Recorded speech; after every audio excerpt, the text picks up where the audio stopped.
twongeye kubasuhuza ndetse no kubaha ikaze muri hose mu gihugu yaba hanze y'igihugu ndetse n'abari mu gihugu, tunabashimira uburyo mukomeje kutugaragariza ko mudukunda. Uyu akaba ari umwanya w'amakuru agezweho kuri iki cyumweru, tariki rero ya 6 z'ukwezi kwa 10 2024. Amakuru rero yacu reka tuhere kuri iyi nkuru ivuga ko inama ya OEF Kisekedi yigaragambije kuri mugenzi we Macron.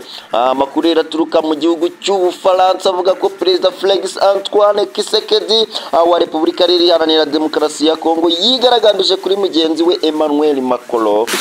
Kisekedi rero ari mu Bufaransa aho yitabiriye inama ya 19 y'umuryango mpuzamahanga w'ibihugu bikoresha ururimi rw'igifaransa OEF. Ni inama rero yanitabiye n'abarimo Perezida Paul Kagame w'u Rwanda.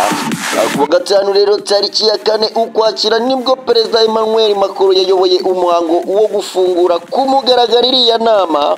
Mbere rero yuko muri Gicurasi cyo kuri uyu wa 6 haba ibiganiro byo mu muhezo biri bwigerero ku bwumvikane ku buryo bushya bw'imikoranire hagati y'ibihugu. Ibiganiro nabyo biri buyoborwe na Perezida Emmanuel Macron. Amakuru rero yemejwe n'abarimo ibiro ntaramakuru ASP by'abanyekongo avuga ko rero Kisekedi yanze kwitabira biriya biganiro mu rwego rwo kwigaragambya kuri Perezida rero Macron kubwo kuba ubwo yatangizaga inama ya OEF yanze rero kuvuga ku makimbirane yo mu burasirazuba bwa Kongo. Nyamara rero iki gihugu ari nacyo cyiza ku mwanya rero wa mbere ku isi mu bafite abaturage rero benshi bakoresha igifaransa.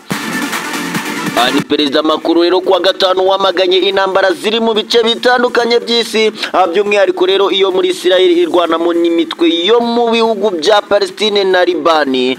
Kongo rero Kinshasa yakunze kwikoma u Rwanda irushinja kuba nyirabayazana y'amakimbirane yo mu burasirazuba bwa Repubulika Iharanira Demokarasi ya Kongo, ndetse bisa naho Perezida Kisekedi yifuzaga ko Perezida w'Ubufaransa ashimangira ibi birego.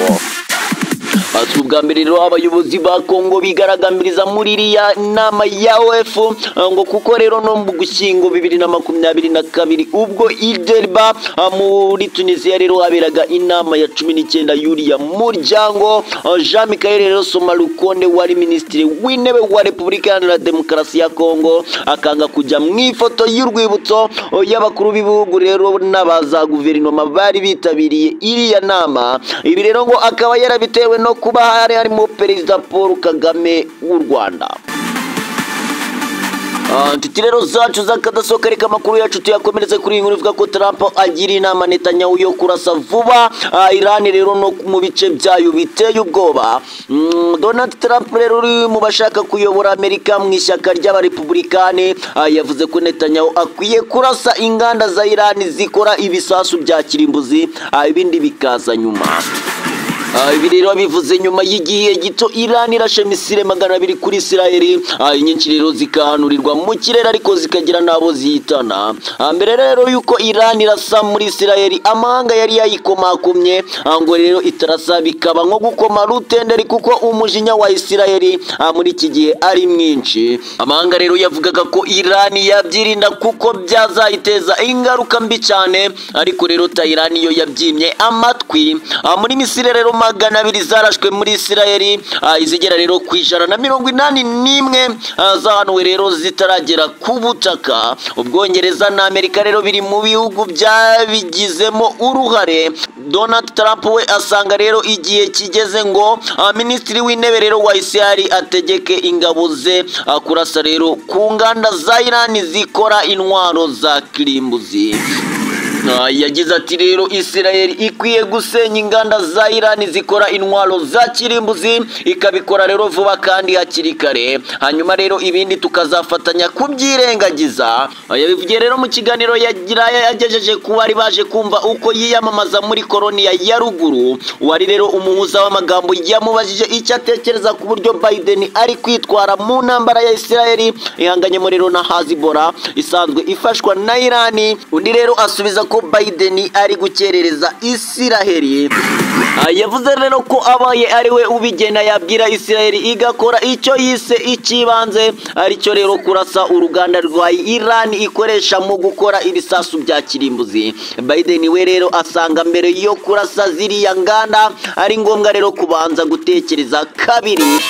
Ibi biravugwa kandi mu gihe Israel ikomeje intambara yo ku butaka iri kurwana muri Libani mu rwego rwo kwirukana Hezbollah irutse rero gusenya umwe mu mihanda ya Libani ihuza rero na Syria, iwukubitamo rero bombe iremereye cyane ku buryo yawushyizemo icyobo kinini cyane kigaragara.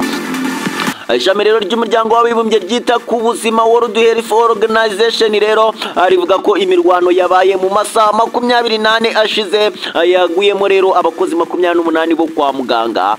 Israel rero ivuga ko Hezbollah yize umuvuno wo kwinjiza abarwanyi mu bice by'intambara ikabikora binyuze mu gupakira abarwanyi bayo mu modoka rero zo kwa muganga zishinzwe gutabara imbabare. Abarwanyi rero gusa Hezbollah ishinjwa gushyira muri izo imodoka ngo kuko itwaramo n'intwaro. Mu byumweru bibiri bishize Israel yatangije imirwano yo ku butaka bituma abaturage benshi ba Libani bafunyamo bagahungira muri Syria. Ibitero byo ku butaka byaje bikurikira ibyo mu kirere byari byabanje rero gushegesha ibirindiro by'abarwanyi ba Hezbollah ndetse bitana rero n'abayobozi benshi b'uyu mutwe barimo rero na Kizigenza Hassan Nasrallah. Abasirikare 9 ba Israel bamaze kugwa mu bico ambushi rero yatezwe n'abarwanyi ba Hezbollah mu mirwano imaze iminsi mu majyepfo ya Libani, aho rero uyu mutwe wari uhamaze iminsi warashinze ibirindiro. Ku rundi rero ruhande Israel ikomeje intambara yayo na Hamas mu ntara rero ya Gaza iri muri Palestine. Abarwanyi rero ba Hamas bamaze hafi umwaka barwana n'ingabo za Israel mu ntambara rero yatangiye tariki ya 7 Ukwakira 2023. Angi intambara rero ikaba yaratewe n'igitero abo barwanyi bagabye muri Israel, agitana rero abantu 1200 abandi 250 batwarwa bunyago. Odarire Rimeri yanditse ko kuva iyo ntambara yatangira abanyepalestine 41,000 bamaze kuyigwamo. Bivuga ko rero abarenga 1/2 mu baguye muri iriya ntambara ari abana rero n'abagore. Ku ruhande rero rw'intambara ya Hezbollah imibare ivuga ko abantu 2,000 aribo bamaze kuyigwamo, ariko rero iyo mibare ikaba izahinduka bidatinze. Ibitero by'ingabo za Israel byo mu kirere biri kwibasira agace ka Dahiyeh kavugwaho rero kuba indiri y'abarwanyi ba Hezbollah. Itiriro zacu zakadasohoka naha dusubikiye amakuru yacu, nkaba nakubwira ngo niba utarakora subscribe wakora subscribe kugira ngo amakuru ajya kugeraho byihuse. Mwari kumwe rero nanjye Dani Dash, na uta ciao ciao.